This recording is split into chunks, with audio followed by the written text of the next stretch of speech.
All right, so the Edison and Ford Winter Estates, we know they're a staple in downtown Fort Myers, and it was a place for the two inventors to rest and play with their families in this beautiful paradise that we have, but also to keep their experiments going. So in this week's Wild About Southwest Florida, meteorologist Jesslyn Frentz is heading out to Edison Lab. Jess?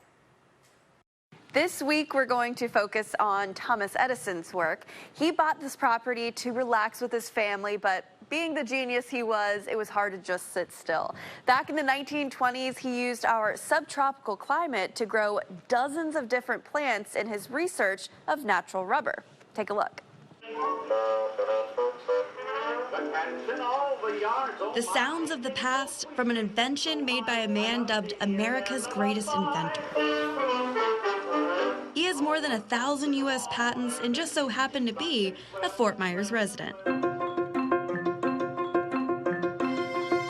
Thomas Edison was a brilliant scientist and businessman. But even with this relaxing plot of land here along the Caloosahatchee, being a mastermind, it's hard to turn that scientist switch off. He treated it as what I would call a working vacation, so occasional breaks here and there, but his research was really his priority and always wanting to discover something new. And mine, I wasn't always happy about it. Throwing it back to 1919, Thomas Edison, Henry Ford, and Harvey Firestone were taking their yearly camping trip when his next undertaking bounced into his mind. They started this whole rubber discussion, and that's when Edison learned that rubber was becoming a huge issue and a shortage when it came to the First World War. During World War I, the United States was consuming about 70% of the world's rubber supply and producing hardly any of it. One of Edison's main projects here in Southwest Florida was finding a natural source of rubber here in the United States. A lot of people don't know that Edison was indeed a botanist, and that's one of the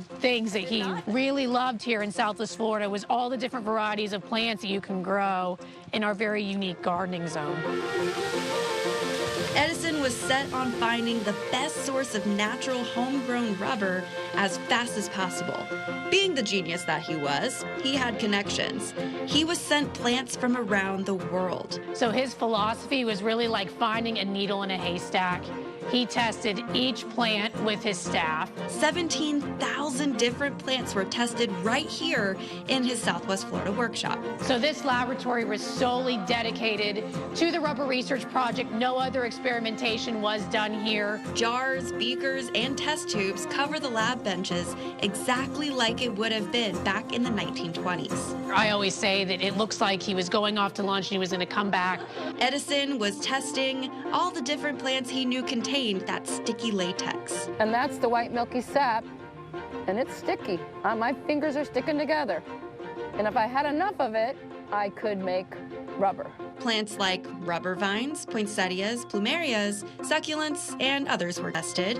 And if you've ever been to the property, you've definitely noticed the big banyan tree he planted for testing back in 1927. We put a sign up for everybody to see that it really was started from a small piece of tree.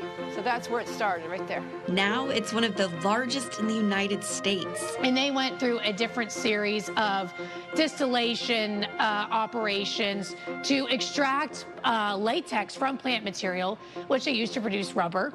And he actually found the most success with goldenrod. So naturally, he planted the goldenrod in row after row on the grounds for more testing. He knew that he could improve. I'm sure people did know it, but it wasn't done commercially yet. Nobody patented plants. Now they make some improved varieties. It gets taller, it has more leaves. They created a goldenrod that got to about 15 feet and produced lots of leaves that were needed.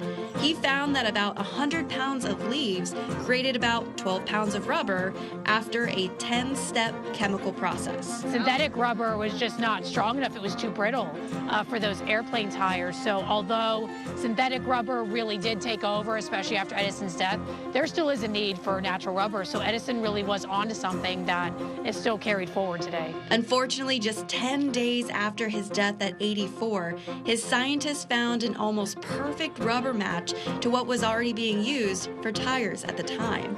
He never got to see his final achievement. People will say, well, Edison didn't do it all, but he did. He was the conductor of the orchestra, and that's pretty important. You got to have somebody conduct it all, and he was the perfect person for that.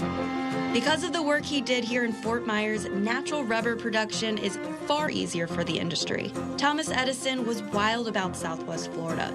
Our warm subtropical climate was a place for him to sometimes rest and for making and growing some of the most incredible inventions and experiments in American history. I have gone to the garden shop several times to add to my collection, but I had never gone to the lab and done the tour. You seriously feel like you're going back in time. Thomas Edison's work on the goldenrod is so fascinating and is still being studied today. For more information on Edison's work, along with Ford's, and if you want to visit our website, abc-7.com.